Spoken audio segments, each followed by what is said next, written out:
자, 계속해서 2부 시작하도록 하겠습니다. 자, 21번 보시면요. 노타임 반죽법에 사용되는 산화환원제의 종류가 아닌 것입니다. 노타임 반죽법은요. 발효를 시키지 않았지만 발효한 것처럼 반죽을 하는 방법인데요. 그러기 위해서는 산화제를 집어넣어야 돼요. 종류가 아닌 것은 정답은 요오드 칼슘이 정답인 거고요. 이런 문제는 보시면서 이런 게 산화환원제의 종류구나, 요게 아니구나 이렇게 배제시켜서 외워주시면 되겠습니다.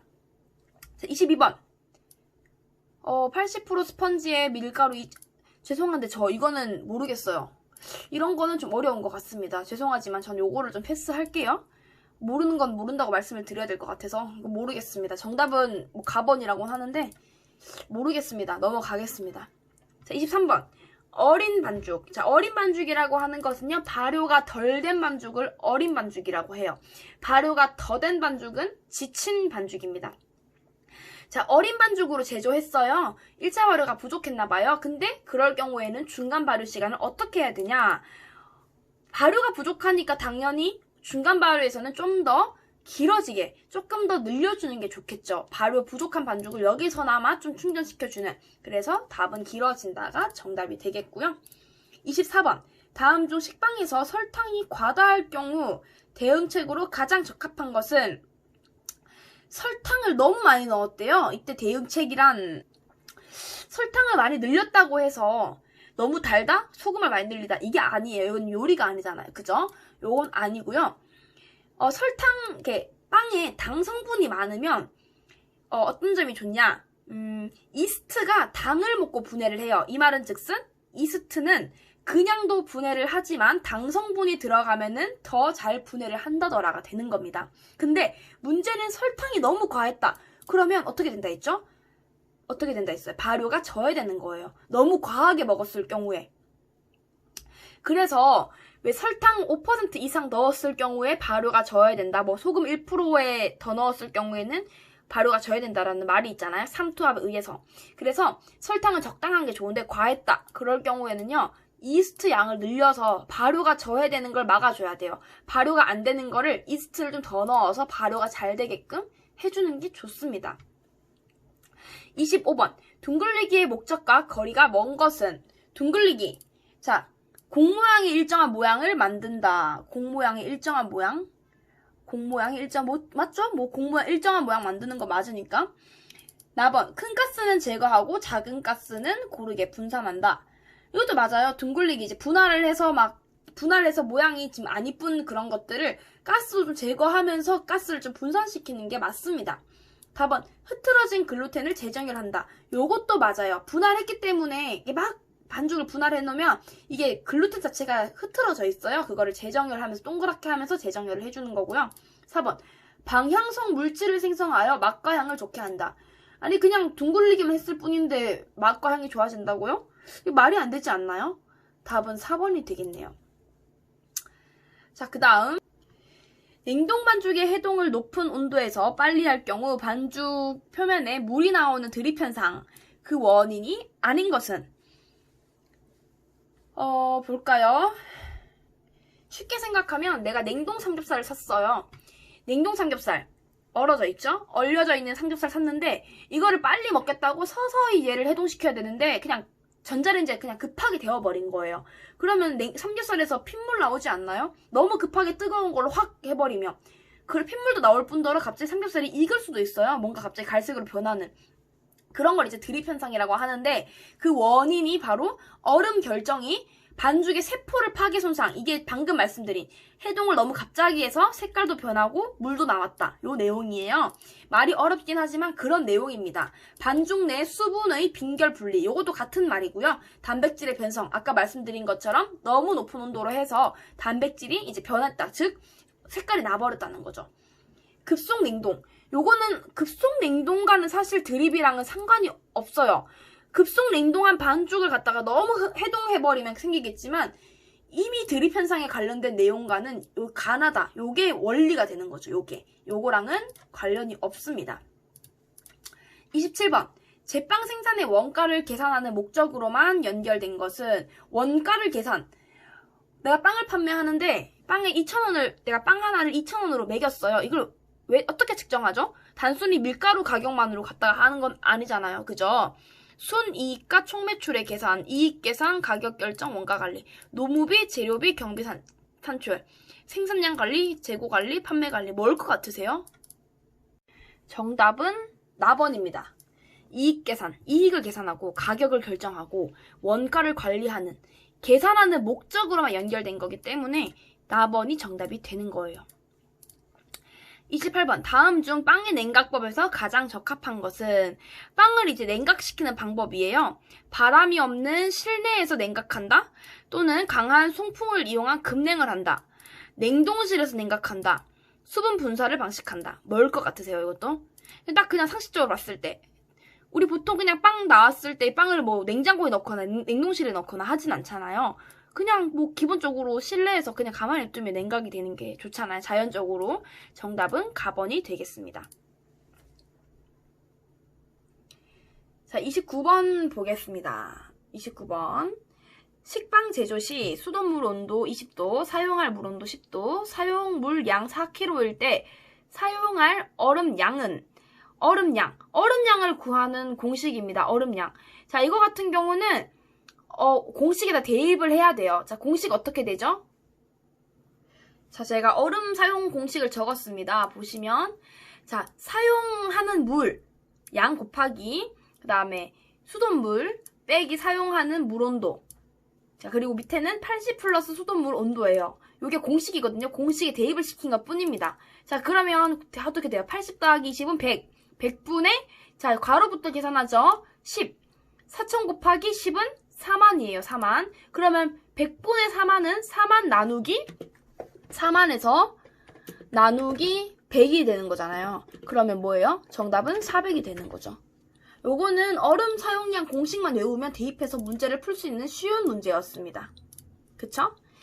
자, 넘어가. 30번. 건포도 식빵 제조 시 2차 발효에 대한 설명으로 틀린 것. 자, 일단 이거 정답은 라번입니다. 100% 중종법보다 70% 중종법이 좋다가 아니라 100%의 중종법이 좋습니다. 100%의 밀가루. 아무래도 밀가루가 더 많을수록 힘이 있다 보니까 오븐 스프링이 더 나오게 되어 있어요. 그래서 이건 틀렸지만 나머지 가마다는 이제 읽어보시면 2차 발효 설명 중. 자, 가본 보시면 이거랑 좀 아마 헷갈리실 거예요. 최적의 품질을 위해 2차 발효를 짧게 한다. 사실 저도 조금 헷갈려요. 최적의 품질을 위해서 2차 발효를 왜 짧게 하는지, 그냥 넉넉히 보통 적당히 하면 되잖아요. 왜 이게 좀 헷갈리게 만드는 게, 왜 짧게 한다는 말을 해서 사람을 헷갈리게 하는지, 실제로 짧게 하면은 팽창이 많이 안 돼서 좀 그렇잖아요. 그냥 뭐든 적당히가 좋은데 이런 말들이 좀 헷갈리게 하지만 확실한 건 라번이 아니기 때문에 제가 말씀을 드리는 거예요. 아, 이런 문제 좀 없어졌으면 좋겠습니다. 자, 넘어갈게요. 31번. 밀가루 중에 손상전분이 제빵시에 미치는 영향으로 옳은 것은, 손상전분이라고 하는 것은요, 밀가루를 재분할 때 이제 밀가루 속에는 전분이 있잖아요. 밀을 재분해서 밀가루를 만들 때 전분이 손상된 걸 말해요. 근데 손상전분이 없으면 안 되고 있어야 돼요. 얼마나? 4.5에서 8%는 무조건 있어야 됩니다. 왜냐? 전분이 있어야지 반죽의 흡수가 빠르고 발효가 빠르게 진행이 돼요. 제 말에서 방금 정답이 나왔죠. 반죽의 흡수가 빠르다. 흡수율이 높아져요. 근데 흡수량이 적당 아니에요. 답은이죠. 발효가 빠르게 진행된다. 흡수율이 높기 때문에 발효가 빠르게 진행될 수밖에 없죠. 손상전분은 얼마나? 4.5에서 8% 같이 기억하시면 되겠습니다. 다음 중 밀가루에 함유되어 있지 않는 색소는, 정답은 멜라닌. 멜라닌 색소 많이 들어봤죠? 멜라닌 색소. 우리 피부, 동물의 피부나 사람의 피부에 있는 그런 색소를 말하는 건데요. 그 밀가루랑 완전 관련이 없잖아요. 내가 카로틴이 뭔지, 크산토필, 플라본이 뭔지는 몰라도 돼요. 멜라닌이 아닌 것만 알면 되는 거잖아요. 정답은 4번이고요. 33번. 일반적으로 신선한 우유의 pH는, 이거 외우셨죠? 몇이죠? 6.6, 즉 라번이 되는 겁니다.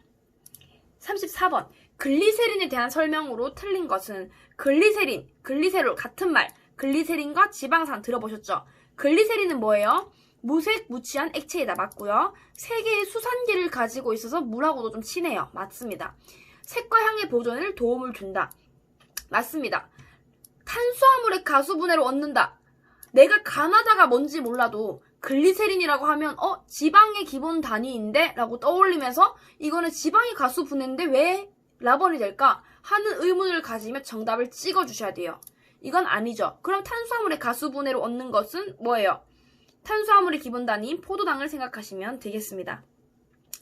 35번. 제빵에 있어 일반적으로 껍질을 부드럽게 하는 재료는, 자, 껍질을 부드럽게 하는 재료, 여기서 딱 봤을 때 느낌이 그냥 부드러운 느낌이 드는 거 뭐 있어요? 제일 부드럽다. 답은 마가린이 되겠죠.